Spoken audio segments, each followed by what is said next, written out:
Hey, I just wanted to show you guys a neat little trick here. I took my cordless drill and I just put a zip tie just around the trigger and just barely got it going. And I'm making me a fireplace poker set for my outside wood burning pit. And I wanted to sharpen this in. And this just makes it a whole lot easier to get it the way I want it. You can just do it like this. And then after I get through getting this the way I want it, I'm going to take a wire brush to the rest of this, and I'll just put the wire brush on. And when you get ready to stop, you just pull the zip tie off the trigger. And, you know, I just thought that was a neat little trick for, you know, somebody that's just starting out and hadn't thought of it. I mean, I didn't think of it. I've seen somebody else do it. But I'm going to put me a hook on the end of this.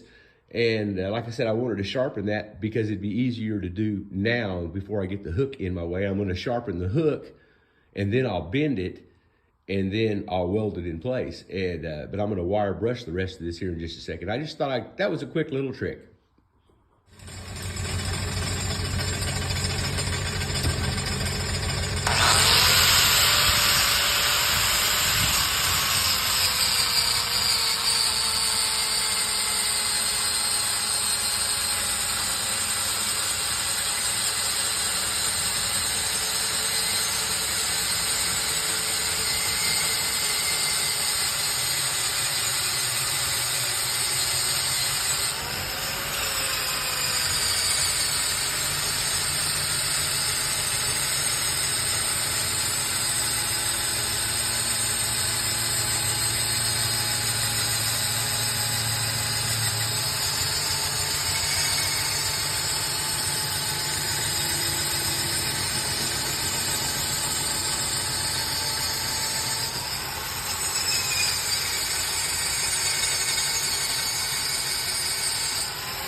That's just sanding her down a little bit, getting all that old rust off.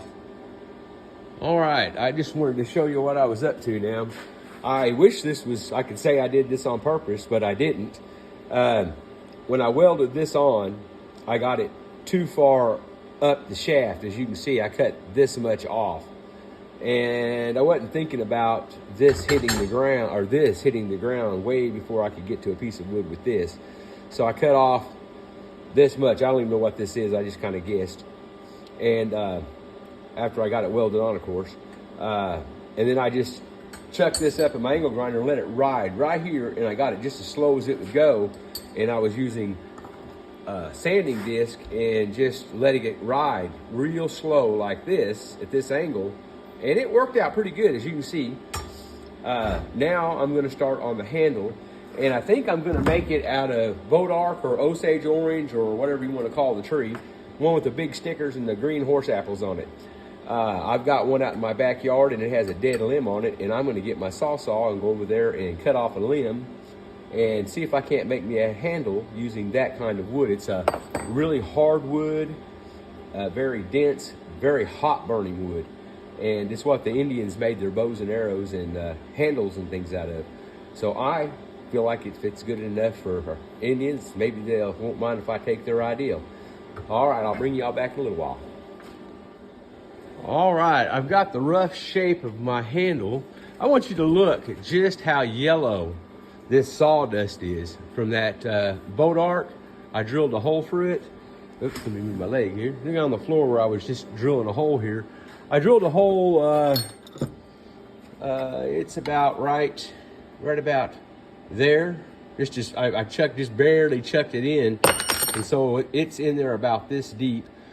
I am debating on putting me another piece of wood about right here somewhere, just in case this thing gets hot. You'll have something to grab hold of. And what I'm gonna do to attach this is, after I get my handle shaped and get everything the way I want it, and I'm done with the handle, I'm going to mix me up a batch of Total Boat epoxy, and I'll just put some in this hole, and then I'll just jab it down on there and then let it set for 24 hours and dry. And that Total Boat, I glued 2 pieces of 1 7/8 red oak together and left it setting for 24 or 48 hours, I can't remember now, and I broke the boards trying to get it apart. That's some really good stuff, and if it'll hold like that, it should hold really good on here. And I'll grind me a couple of notches in this to let it have something to really grab a hold of. But this is a dead limb. On this side right here, you can see it's got a crack in it. It's an old dead limb off of a tree, and I will fill that with epoxy too. All right, I'm gonna get back to my rat killing. All right, guys, I finally got through with this poker I built for my my fire ring over there, and it turned out pretty good. That is Osage wood or bodark or horse apple tree, whatever one you want to call it. That's what kind of wood that is.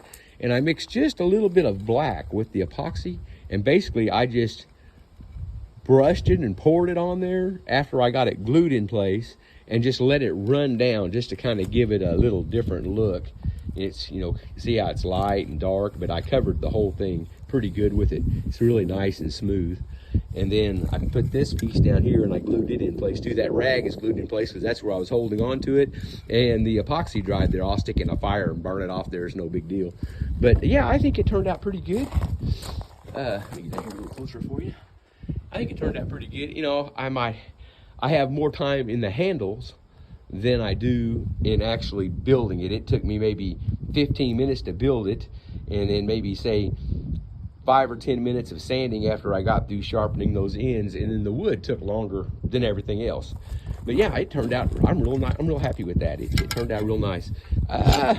It's over 48 inches long, but for those of you who haven't seen my fire ring, it's 4 foot 7 inches across.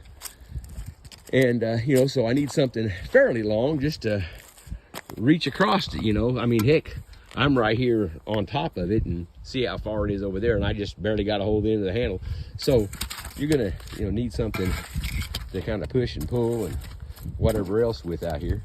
But yeah, I'm real happy with that. I just thought I'd bring you guys a final update. I did this weekend, and I finished it up last night. I was outside doing some work, and I thought, man, I'm leaving, I'm gonna take that with me. So there you go. Well, you guys have a great day, and thanks so much for checking in.